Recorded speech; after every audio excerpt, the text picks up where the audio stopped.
année. Hein. Amen. Alléluia. Amen. Dieu est merveilleux. C'est bon, je vais parler comme ça.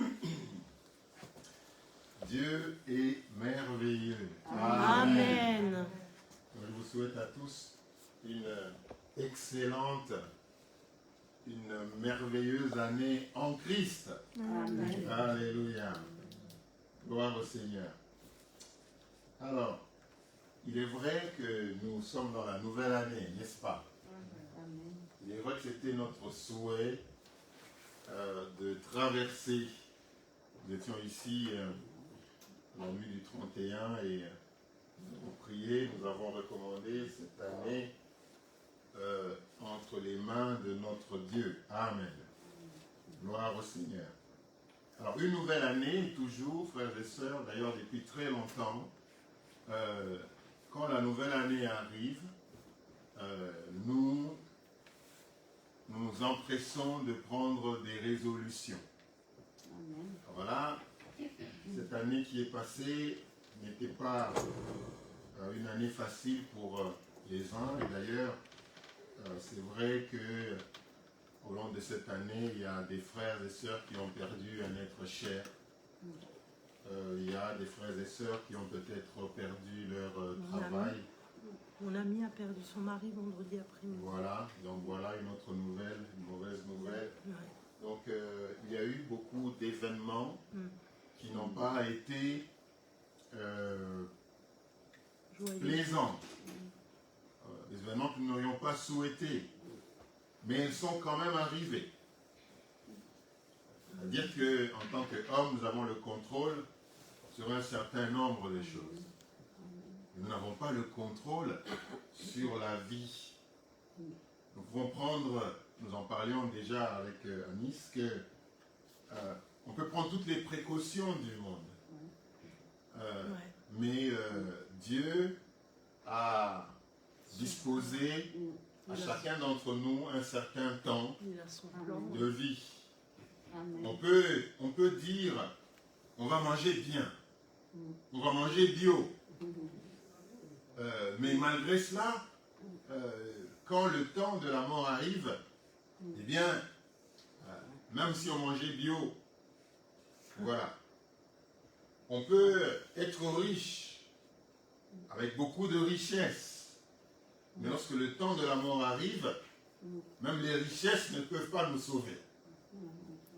Les riches et les pauvres, les petits comme les grands, les vieux comme les jeunes, tous, frères et sœurs, nous avons une certaine limitation. Amen. Alléluia. Nous avons aussi constaté que, et nous en parlions encore le 31, nous essayons de regarder les moments que nous vivons maintenant. Et les moments que nous avons vécus il y a plusieurs années. Que des changements. Que des changements, le monde dans lequel nous avons grandi et le monde dans lequel nous vivons aujourd'hui. Et que des changements arriveront encore d'ici 10, 20, 30 ans Amen. après nous. Beaucoup de changements vont se passer. Alléluia. Nous en avons parlé donc le 31, nous avions discuté bien sûr ensemble. Mais une année nouvelle donne toujours une opportunité de pouvoir regarder, de pouvoir prendre des résolutions, de pouvoir te dire, cette année-ci, voilà ce que je voudrais faire. Dans tel domaine de ma vie, voilà ce que je voudrais faire. Je sais par exemple que cette année-ci, il y a beaucoup de gens qui vont changer de vie. Des gens qui vont changer de carrière.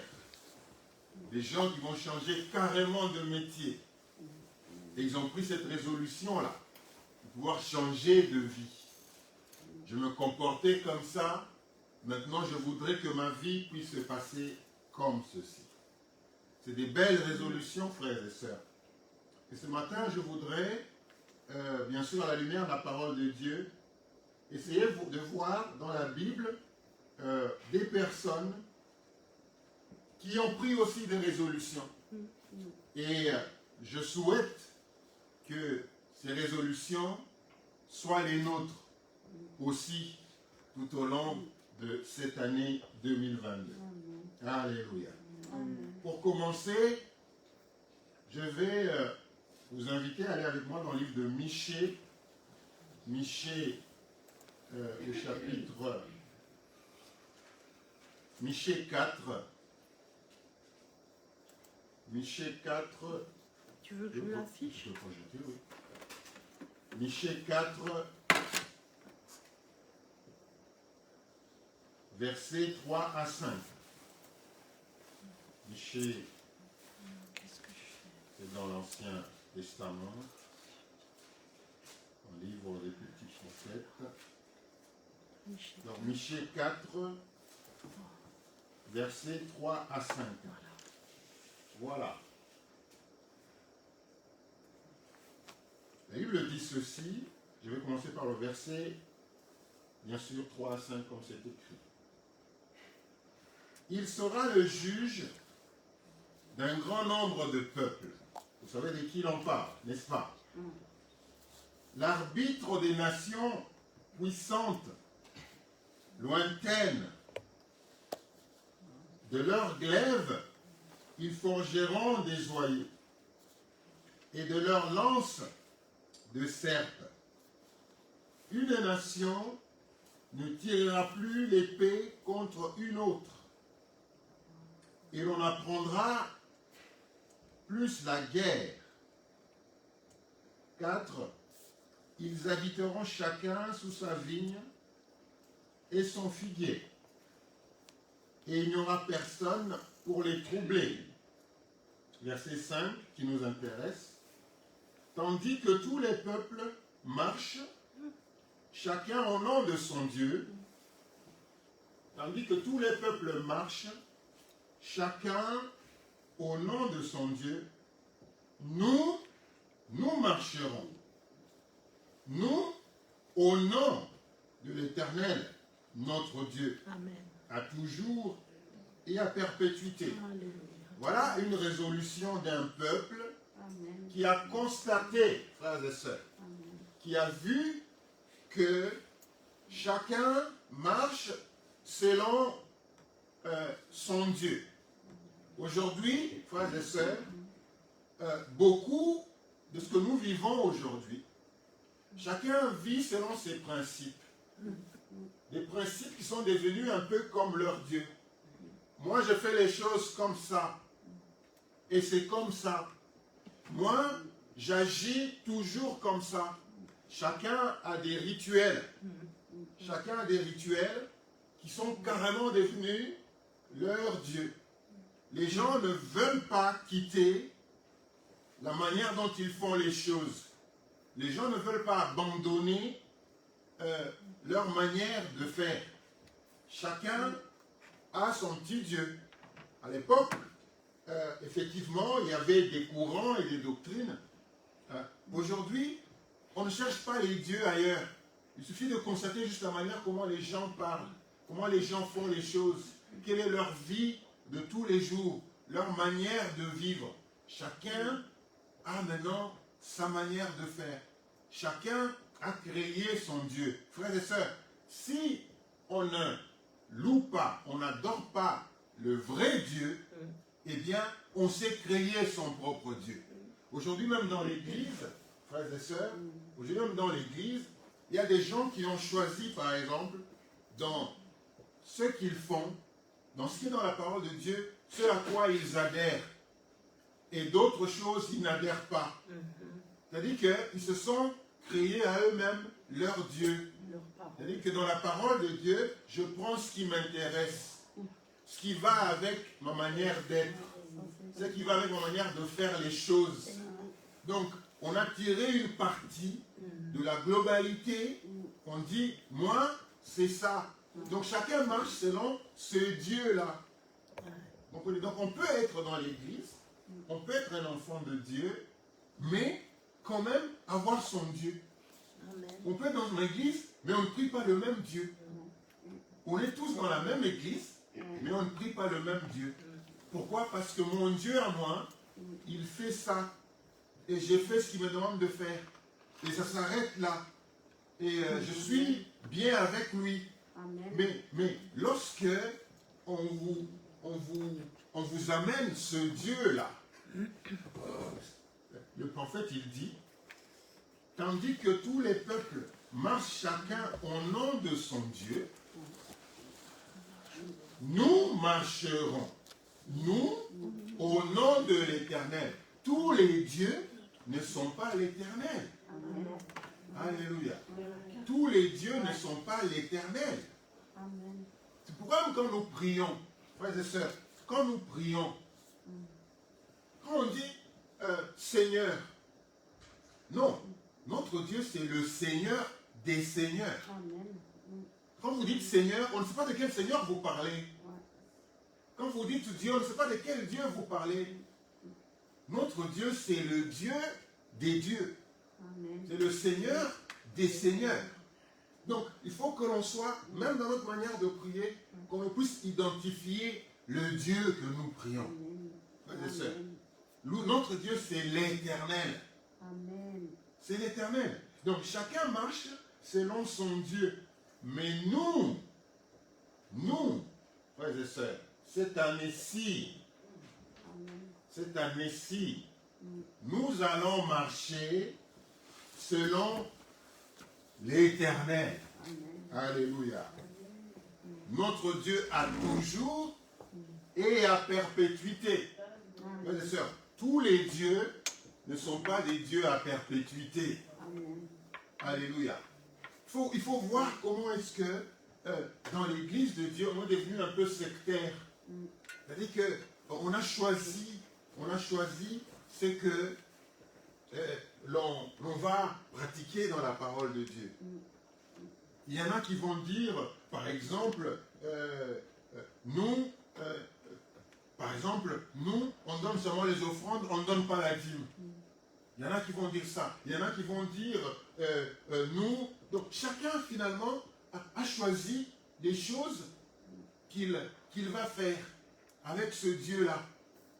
Et d'autres sont tellement radicaux qu'il y a carrément des choses qui disent nous, l'Ancien Testament, ça ne nous concerne pas. Nous c'est seulement le Nouveau Testament. C'est-à-dire que quand on a ça, non. L'Ancien Testament, ça ne nous concerne pas. Alors que Jésus-Christ, il est venu, il a dit, je ne suis pas venu pour abolir la loi, je suis venu pour la compléter. Maintenant, nous, on veut abolir. Il y a un groupe qui veut carrément abolir et se dire, écoute, moi, c'est le Nouveau Testament. Vous voyez un peu, frères et sœurs, que non, ça c'était dans le Nouveau Testament, ça c'était dans l'Ancien Testament, ce n'est plus dans le Nouveau Testament. Non, ça c'était dans l'Ancien Testament, ce n'est plus dans le Nouveau. Non, on s'est créé son Dieu. On s'est créé son Dieu, comme si notre Dieu était une carte de restaurant où on arrive, il y a beaucoup de mets sur la carte, et puis moi j'ai choisi celui-là, j'ai choisi celui-ci, ainsi de suite, et puis c'est ça que je choisis aujourd'hui. Et demain je choisirai peut-être autre chose, ainsi de suite, frères et sœurs. Donc, la première résolution que je voudrais vous convier, frères et sœurs, cette année-ci, en tant qu'Église, en tant que famille, que nous puissions marcher avec l'Éternel. Alléluia. Au nom de Jésus-Christ, cette année-ci, nous allons marcher avec l'Éternel. C'est peut-être même le sujet de notre année. Marcher avec l'Éternel. Et nous allons décortiquer ce que cela veut dire tout au long de l'année. Qu'est-ce que ça veut dire marcher avec l'Éternel? Au nom de Jésus-Christ. Alléluia. Donc voilà une des résolutions que, en tant qu'enfants de Dieu, nous devons prendre. Nous devons regarder dans la parole de Dieu.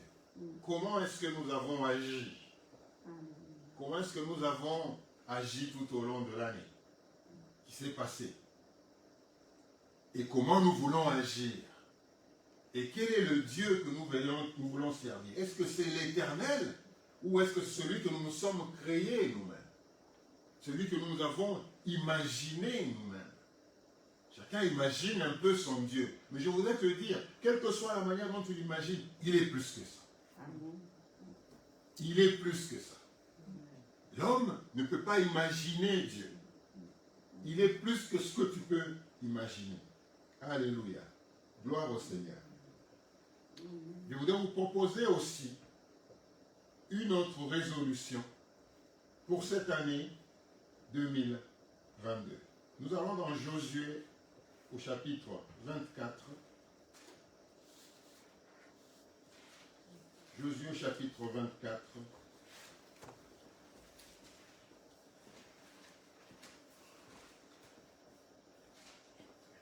Et nous allons lire le verset.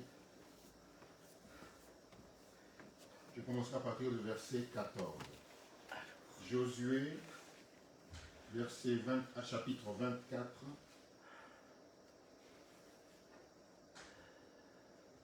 Chapitre 24, à partir du verset 14 à 15.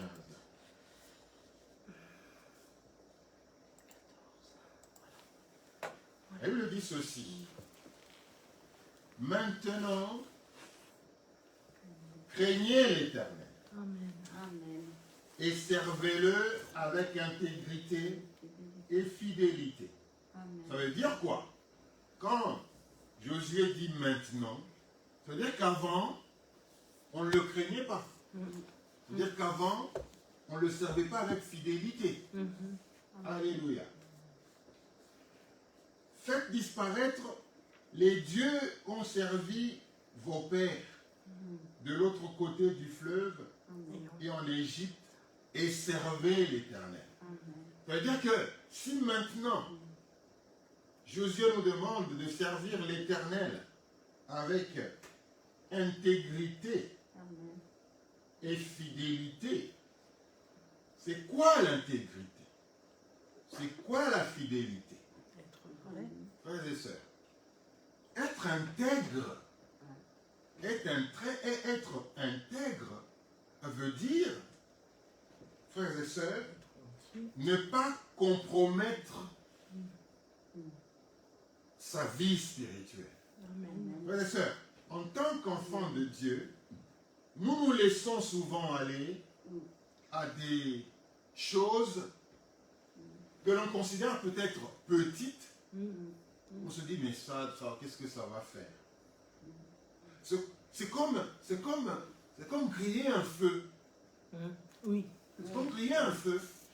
C'est dans notre vie de tous les jours que l'on fait très très régulièrement, même quand on est enfant de Dieu. On se dit, ça passe. Il y a des petites choses comme ça dans la vie que l'on fait qui passent. On prononce des gros mots. Oui. On prononce des gros mots. On se dit, ben ça passe. On se dit peut-être que, écoute, on prononce des choses, des mots qui sont courants, mais qui ne nous... Qui vont pas dans la bouche d'un enfant. Voilà, qui ne devraient pas se retrouver dans la bouche d'un enfant de Dieu. Amen. L'intégrité, c'est vraiment, frères et sœurs, ne pas se compromettre, de se dire, effectivement, le travail que je fais, est-ce que je le fais avec fermeté? Est-ce que je le fais avec assurance? Est-ce que je le fais comme si je le faisais pour mon Dieu? On nous a dit ici que l'on serve le Seigneur comme si c'était le dernier jour. Dieu n'aime pas la paresse. Dieu n'aime pas que l'on fasse des choses juste parce qu'on doit le faire. Parce qu'une action doit être faite. Parce qu'une tâche doit être faite. Je la fais quand même. Parce que de toute façon, elle doit être faite. Et même quand on la fait, des fois on murmure. Des fois on murmure. On râle. Pourquoi est-ce que c'est seulement moi qui dois faire ça? Même dans le Seigneur, pourquoi c'est seulement moi qui dois faire ça? L'intégrité, c'est vraiment de se dire, moi, je ne peux pas me compromettre. Que ce soit dans l'église, en dehors de l'église, sur son lieu de travail, un travail qui m'est donné, je le fais une tâche qui m'est confiée, je la fais et je la fais bien. Mon chef, c'est mon chef. Je lui dois du respect. Je lui dois d'obéir aux directives qu'il me donne. C'est même plus loin, frères et sœurs. Et on n'a pas toujours agi comme ça. On n'a pas toujours agi comme ça. Plusieurs fois, on a triché. Plusieurs fois, on a pris un chemin détourné. Plusieurs fois, on a pris un raccourci. Mais on s'est cogné. Voilà, on a pris un raccourci. Et donc, frères et sœurs, en tant qu'enfants de Dieu, nous devons être capables, frères et sœurs, de le servir dans l'intégrité Amen. et dans la fidélité. Amen. Est-ce que nous l'avons fait tout au long de l'année? On a eu des couacs. Il y a eu des couacs. On a eu des choses que l'on a faites qui n'ont pas plu à notre Dieu. Mais cette année-ci, Dieu voudrait que nous puissions le servir Amen. non seulement avec intégrité, mais avec fidélité. Amen. Donc, Amen. prenez cette résolution, Mm. celle de servir Dieu avec intégrité. C'est-à-dire, quand il s'agit de Dieu, eh bien, je ne transige pas. C'est ça. Pourquoi? Parce que c'est ça que la parole de Dieu dit. Même si ça semble insignifiant, même si ça semble insignifiant, c'est ça que la parole de Dieu dit. C'est ça l'intégrité. Alléluia. Et donc, faites disparaître les dieux qu'ont servi vos pères de l'autre côté du fleuve et en Égypte, servez l'Éternel. Il y a toujours un certain nombre de choses qui nous accompagnent. Il y a toujours un certain nombre de choses que nous avons faites ou qui ont été faites dans la maison de nos pères qui nous accompagnent, que l'on amène avec nous. Alléluia. Ça pouvait être physique. Vous savez, lorsque Rachel, l'une des femmes à Jacob, quittait son père avec sa sœur et leurs enfants, elle a volé quelque chose de son père. Elle a volé, elle a amené avec elle, elle a caché ça quelque part. Mais ça, c'était physique. Mais aujourd'hui, il y a bien des choses psychologiques que nous avons emportées de nos maisons, de notre environnement dans lequel nous avons évolué, que nous avons amené de nos familles, des liens que nous avons amenés, qui nous accompagnent et dont nous sommes fiers même de partager, nous sommes fiers même d'avoir. Et il le dit,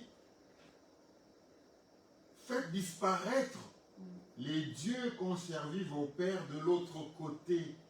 Ça veut dire que s'il y a eu, frères et sœurs, des vestiges, même psychologiques, que nous avons vécu dans nos maisons, que nous avons vécu là où nous avons grandi, et ces vestiges peut-être sont en train de compétir avec ce que nous vivons en Dieu.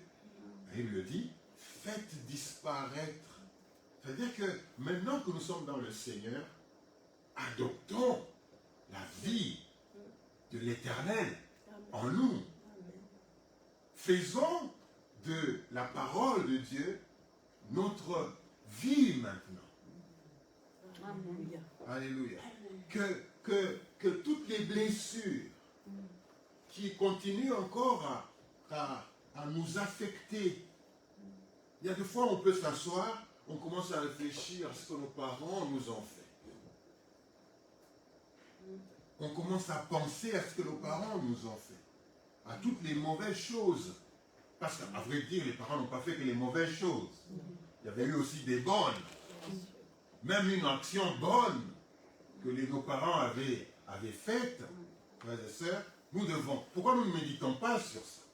Pourquoi nous avons toujours tendance à aller méditer sur les mauvaises choses? Les mauvais souvenirs.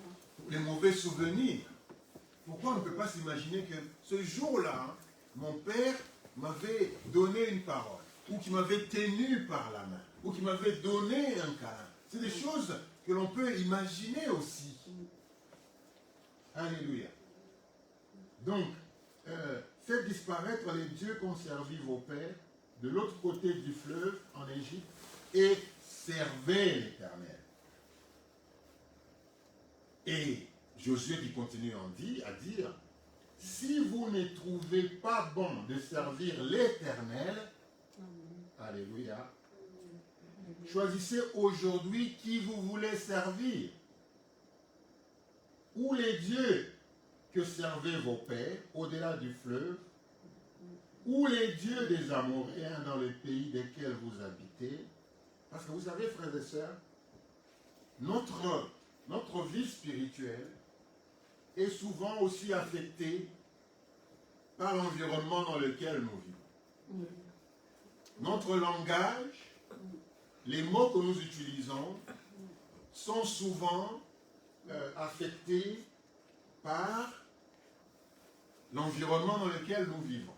L'environnement a un impact assez signifiant dans notre vie de tous les jours.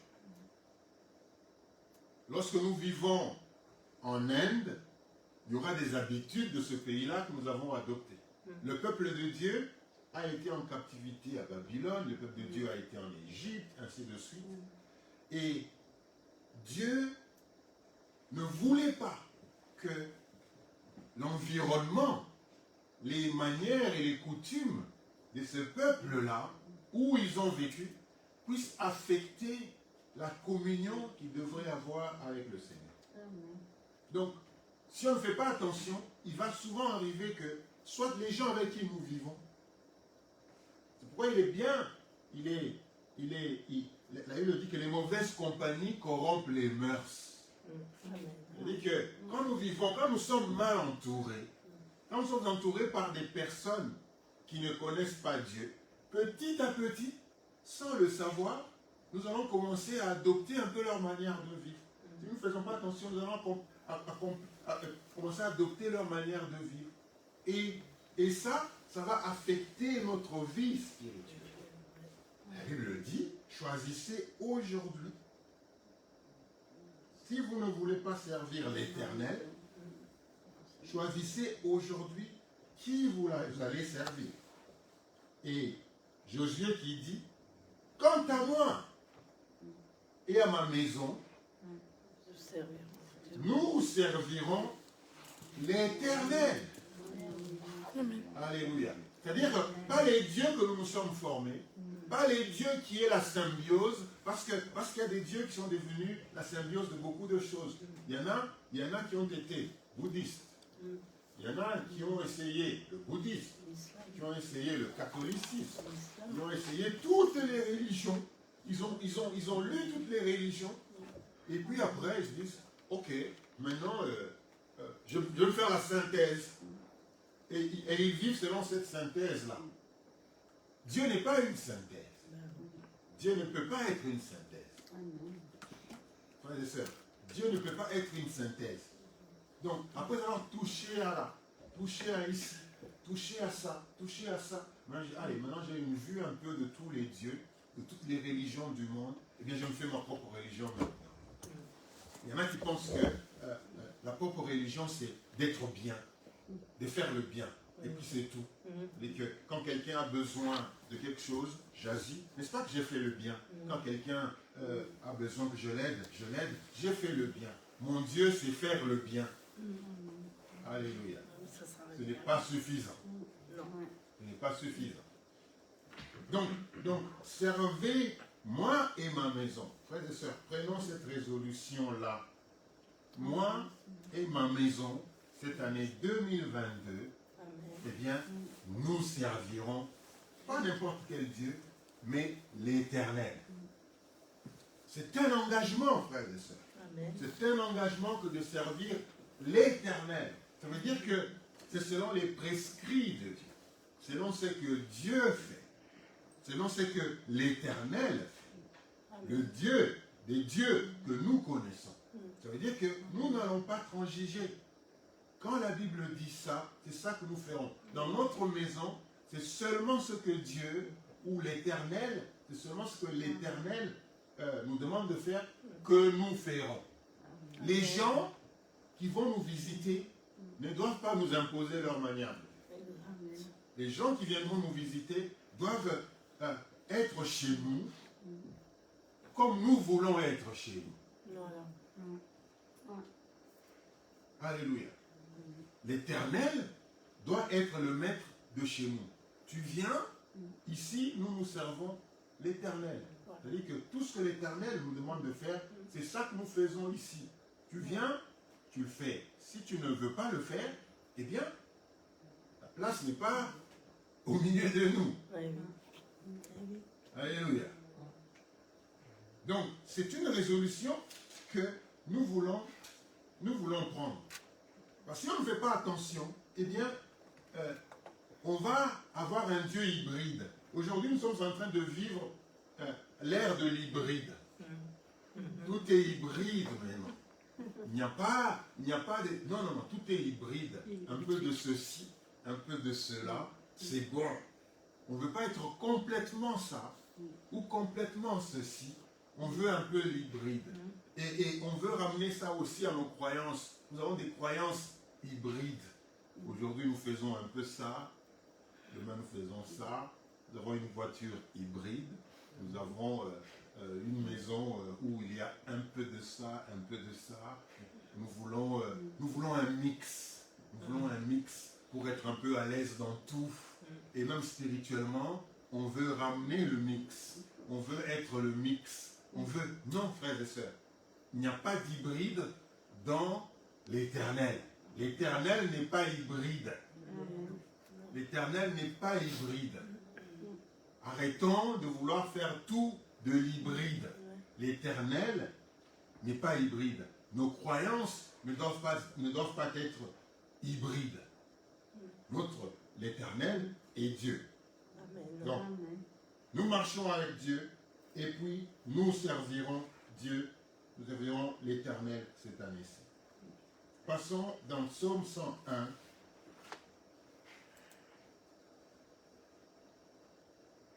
Psaume 101, verset 2.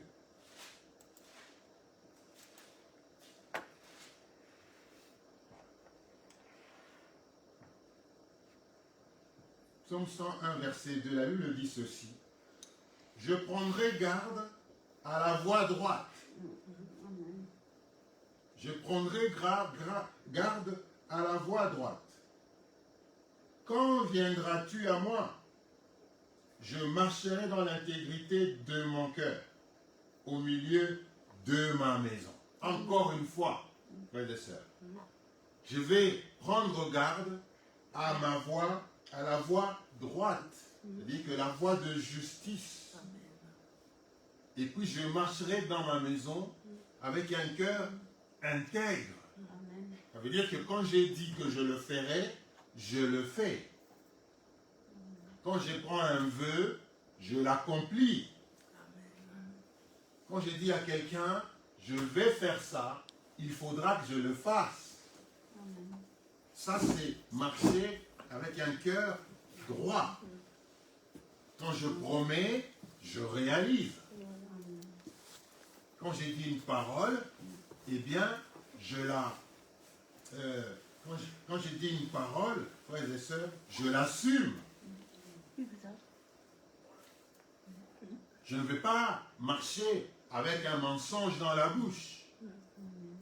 Je dis ça et je fais autre chose. Je promets, je réalise. Je dis que je serai là, eh bien je suis là.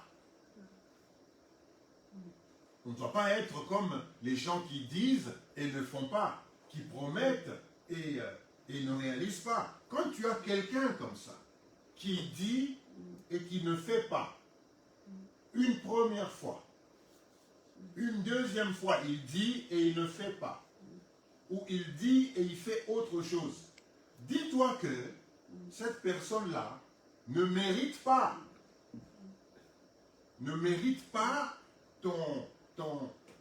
ta confiance. Frères et sœurs, il y a cette année-ci, conduisons-nous selon l'intégrité de nos cœurs. J'ai choisi la voie droite. Je prendrai garde à la voie droite. Ça veut dire, au lieu de dire, mais qu'est-ce que Dieu me dit? Qu'est-ce que Dieu... Quelle est la parole de Dieu? Qu'est-ce que Dieu m'a dit? Qu'est-ce que Dieu m'a dit? Regarde ce qui est droit. Regarde ce qui est juste. Et fais-le. Dans une situation, si tu n'as pas de direction, si tu ne sais pas quoi faire, tu n'as pas de direction, fais ce qui est juste. Et ce qui est juste, nous le savons. Amen. La conscience déjà nous montre souvent ce qui est juste.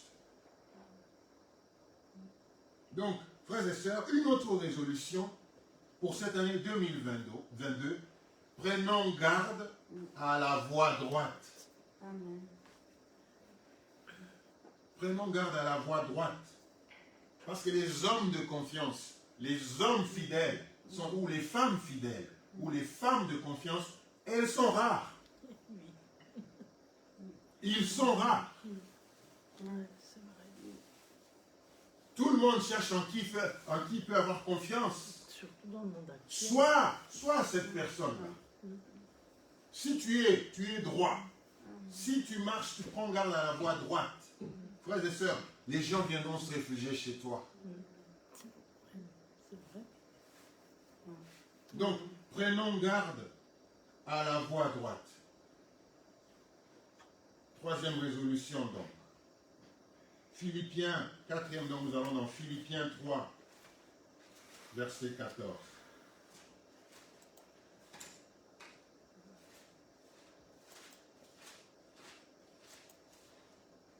Philippiens 3, verset 14.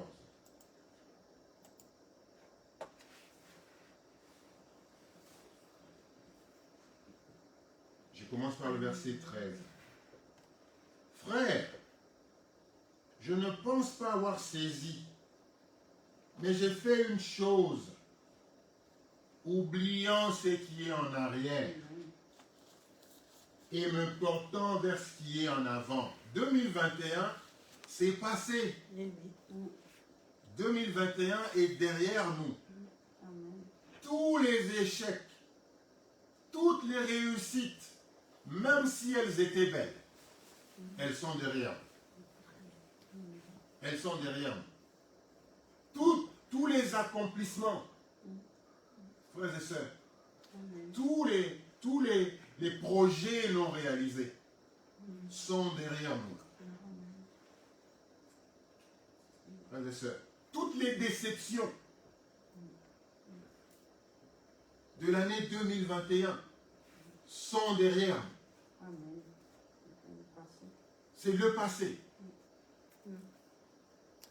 C'est une nouvelle année. Et Amen. passé. Frère, je ne pense pas l'avoir saisi, mais j'ai fait une chose seulement. J'oublie ce qui est en arrière. Frères et sœurs, tâchons d'oublier. Amen. Considérons les gens avec une nouvelle opportunité. Oui. Même si elles nous ont blessés en 2021. Même si elles nous ont fait du mal. Oublions. Maintenant, je cours vers le but parce qu'il y a un but. Il faut que tu aies un but.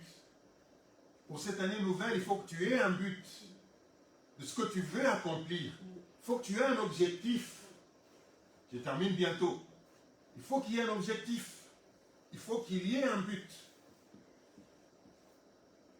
Beaucoup savent déjà ce qu'ils vont faire.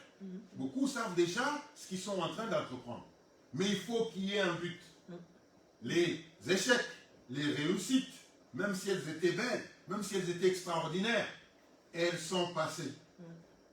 Maintenant, il y a d'autres choses. Il y a d'autres situations à faire. Et pour terminer, frères et sœurs, je vous donne le dernier.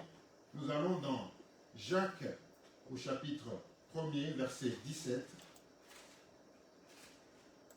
Jacques chapitre 1er, verset 17.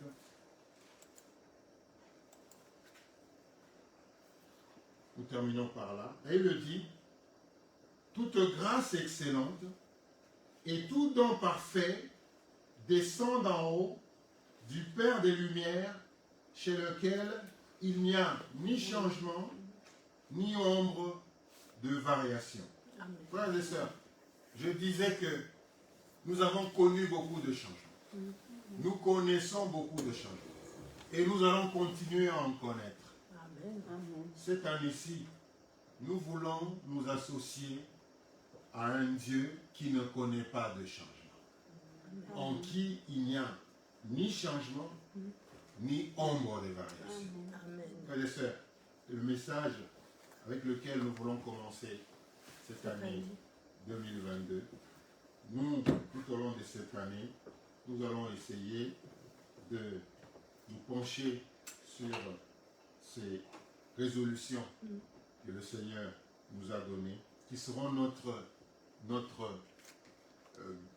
objectif, notre guide.